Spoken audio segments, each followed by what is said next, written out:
शनिवारच्या तुलनेत सोमवारी बाजार समित्या सुरू होतील आणि तेव्हा बाजारभाव कसे राहतील ही जी उत्सुकता होती ती आज संपलेली आहे.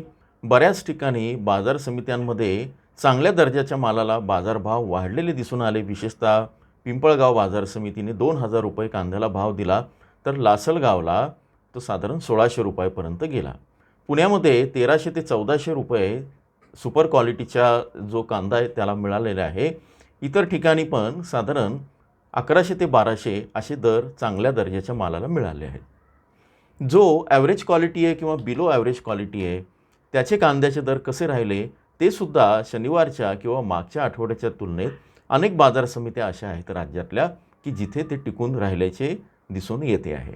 आता पुढे काय, हा माल जो येतो आहे तो कसा येतो आहे, त्याच्यावरनं काय दिशा ठरेल, हे सगळं आपण आजच्या व्हिडिओमध्ये समजून घेऊया. नमस्कार, ॲग्रो शिवारमध्ये आपल्या सर्वांचं स्वागत आहे. आज आहे सोमवार, तारीख आहे 27 एप्रिल 2026. सुरुवातीला मी तुम्हाला राज्यामध्ये आज किती आवक झाली सायंकाळी 5:15 वाजेपर्यंत ते सांगतो. आज जी कांद्याची आवक झालेली आहे ती सर्व बाजार समित्यां मिळून सायंकाळपर्यंत ती जी नोंद झाली ती नोंदली गेली आहे 1,76,000 क्विंटल. 75,000 काहीतरी आहे, मी तुम्हाला राऊंड फिगर सांगितले. आता मागच्या सोमवारी जी कांद्याची आवक झालेली होती ती साधारण अशीच होती. म्हणजे सोमवारी सायंकाळच्या वेळेस आपण जो आढावा घेतला ती साधारण 1,80,000 2 लाख अशी आहे. संपूर्ण मागच्या आठवड्यात कांद्याची आवक जी राहिलेल्या आहेत त्या साधारण 2 ते 2.5 लाखांपर्यंत राहिल्यात. आणि नंतरच्या काळात म्हणजे शुक्रवार, शनिवार आणि रविवार या दिवशी या सगळ्या आवकी घसरलेल्या दिसून आल्या 2 लाखांच्या खाली. आता यातनं पुन्हा कांद्याचे बाजारभाव वाढतील का असा प्रश्न निर्माण झाला, तर त्याचं उत्तर त्या व्हिडिओमध्ये दिलेलं आहे.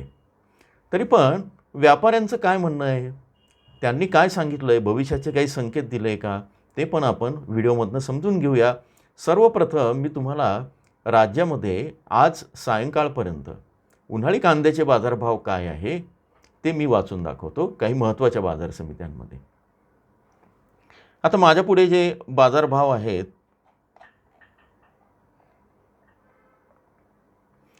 येवला बाजार समितीमध्ये साधारण 100 ते 1,170 आणि सरासरी 775 असे बाजारभाव मिळालेत नाशिक जिल्हा उन्हाळी कांद्याला. अंदरसूल बाजार समिती येवल्याची 775 सरासरी बाजारभाव मिळाले.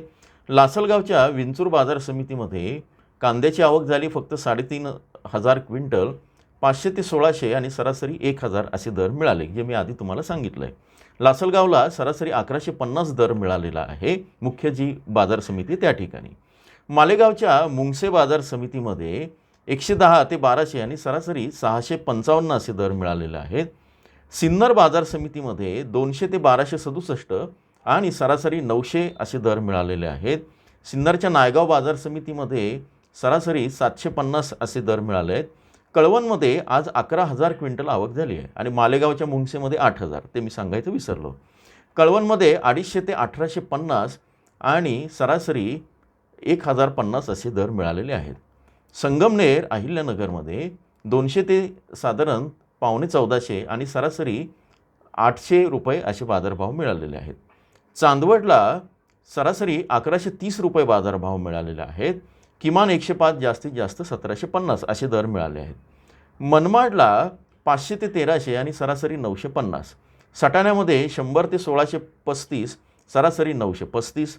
पिंपळगाव बसवंतला 31,200 आवक सकाळच्या किंवा याच्यानंतर दाखवती आहे, आत्ता जी नोंद आहे माझ्याकडे, आणि 300 ते 2,004 रुपये जास्तीत जास्त बाजारभाव 2,004 रुपये मिळाला आहे.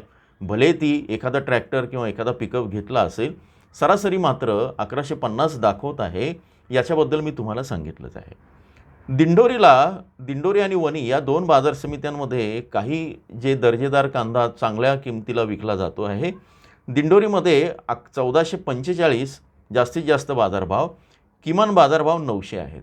दिंडोरीला 900च्या खाली गेला नाही, ही एक चांगले संकेत आहे किमान बाजारभावाच्या बाबतीत. सरासरी 1,150 तुम्हाला मिळतो आहे. दिंडोरीच्या वणी बाजार समितीमध्ये 651 ते 1,831 आणि सरासरी 1,325 असे बाजारभाव आहेत. आता देवळा तालुक्यामध्ये 350 ते 1,380 आणि सरासरी 1050. नागपूरला सरासरी 600 इथे बाजार भाव खालवले आहेत. आणि नागपूरची एक उपबाजार समिती आहे करंजाड 150 ते 1440 60 आणि सरासरी 800 इथे पण बाजार खालवलेले आहे. आणि ही बाजार समिती आणखी काय मजूर टंचाई वगैरेमुळे त्यांनी 2 दिवस बंद ठेवणार आहे अशी एक हे पण पाठवलेली आहे. आता तुम्हाला जो प्रश्न आहे की जिल्हावार आपण जे मागच्या वेळेस सांगितलं होतं, विशेषतः रविवारी सगळ्यांसाठी सांगितलं आणि सदस्यांसाठी जिल्हावार सरासरी बाजारभाव कांद्याचे काय राहू शकतात हे आपण त्याचं विश्लेषण केलं आहे. तुम्हाला ते जाणून घ्यायचं असेल तर कुठल्या जिल्ह्यात तेजी आहे, कुठल्या जिल्ह्यात मंदी किंवा कुठल्या जिल्ह्यात स्थैर्य आहे, कुठे वाढ आहे, हे सगळं तिथं सांगितलेलं आहे. याचा फायदा काय होतो, भाव कमी होणार असेल तर तुम्ही सावध राहतात आणि उगाच तुमचा जो हेलपाटा आहे तो वाचतो किंवा तुम्ही साठवून तरी ठेवू शकतात, तुम्हाला जे पर्याय उपलब्ध त्याप्रमाणे. म्हणून जेव्हा आपण हे विश्लेषण कशासाठी करतो आहे की आपल्याला अंदाज यावा किमान पुढच्या 8-10 दिवसांचा, त्यानुसार आपलं नुकसान कमीत कमी व्हावं. ॲग्रोशिवारला तसंच वाटतं म्हणून आपण हे विश्लेषण देत असतो. या सगळ्या याच्यामध्ये अर्थात हे अंदाज म्हणजे कांदा ज्योतिषी किंवा कांद्याचं भविष्य नव्हे, ते पण तुम्हाला सांगायला हरकत नाही. पण आपला जो विश्लेषण मेंबरशिपसाठी करतो ते जवळपास आत्तापर्यंत तरी 95 ते 100% जवळपास खरं ठरलेलं आहे. तुम्ही जॉईनच्या बटनावर क्लिक करून मेंबर होऊन ते बघू शकतात ते व्हिडिओ आणि त्याचा लाभही घेऊ शकतात. अनेकांना त्याचा फायदा झाला आहे.